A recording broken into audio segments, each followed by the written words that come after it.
Modern feminism is one big contradiction. Feminists say they're strong and independent until the bill arrives. They demand equality, but only when it benefits them. They scream, "Don't objectify me," while making millions selling their bodies online. And the best part? If you call out any of this, you're a misogynist. But let's be real. This was never about equality. It was always about power.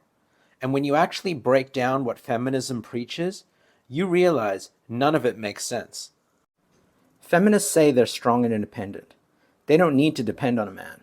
They can take care of themselves. They don't need help.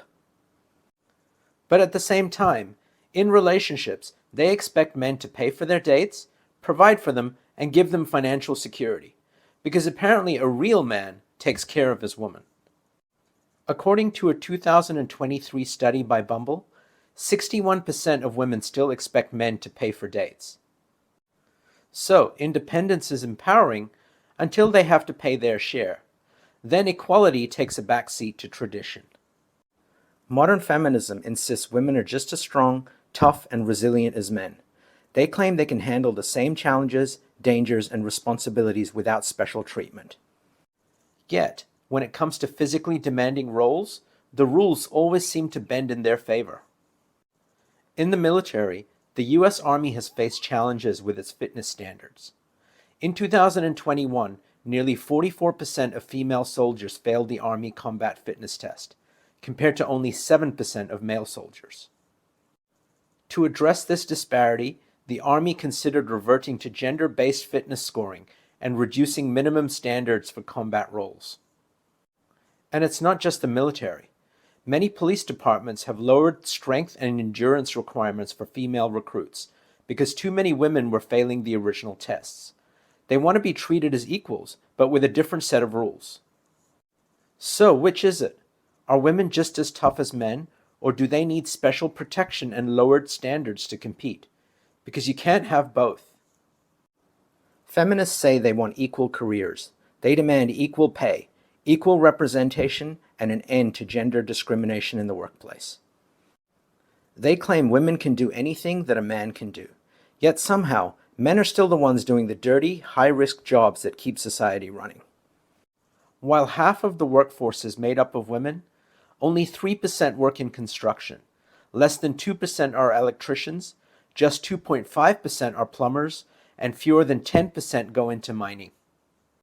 Meanwhile, men take over 90% of the jobs with the highest fatality rates.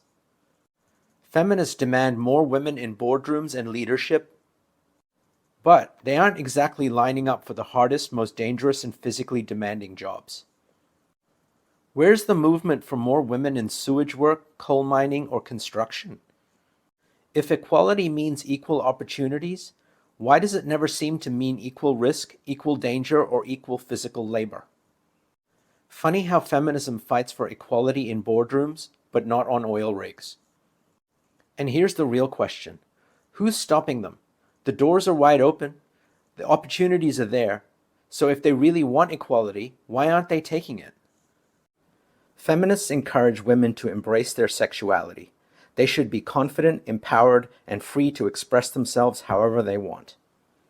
If a woman wants to dress provocatively, post revealing pictures online, or flaunt her body in public, that's her right, and nobody should judge her for it. But the moment a man looks, comments, or finds her attractive, suddenly he's a creep. If he ignores her, he's insecure. If he compliments her, he's harassing her. Women demand the freedom to be as sexual as they want, while expecting men to pretend they don't notice. The truth is, it's not that they don't want attention. They just don't want it from men they don't find attractive.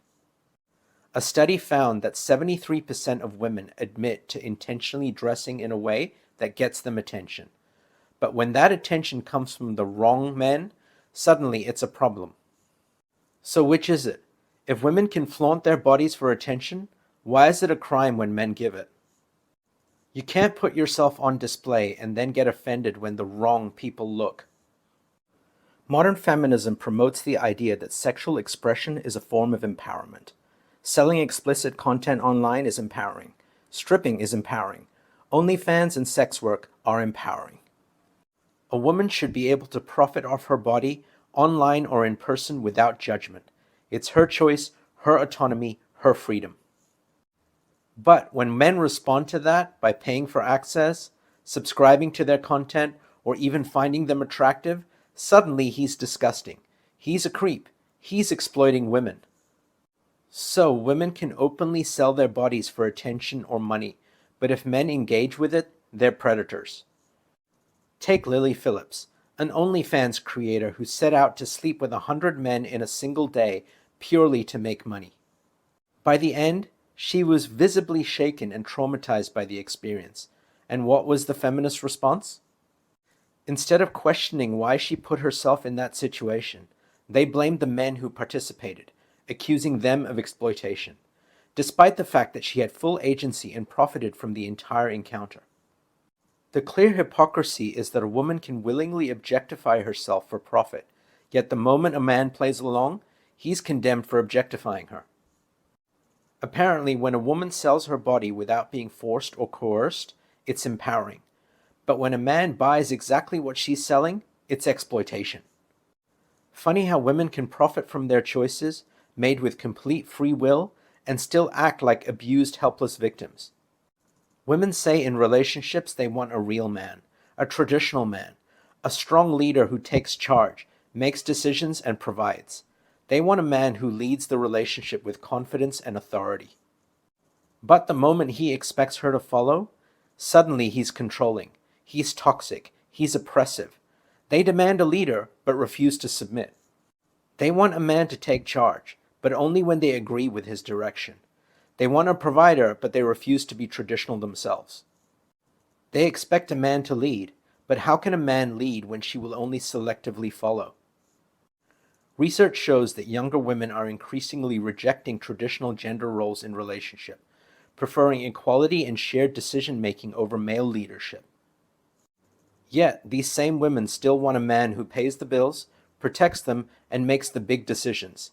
So they want a traditional man without being a traditional woman. So which is it? A man can't be a leader if he needs a woman's approval to lead. You can't expect a captain to steer the ship while you fight him for the wheel. Feminists argue, my body, my choice. If they get pregnant, it's entirely their decision whether to keep or terminate the pregnancy. A man has no say because it's not his body. But the moment she chooses to keep the baby, suddenly it's his responsibility too. He has no choice in the matter, yet he's legally required to pay for a decision he didn't make. If a woman decides she's not ready to be a mother, she can walk away.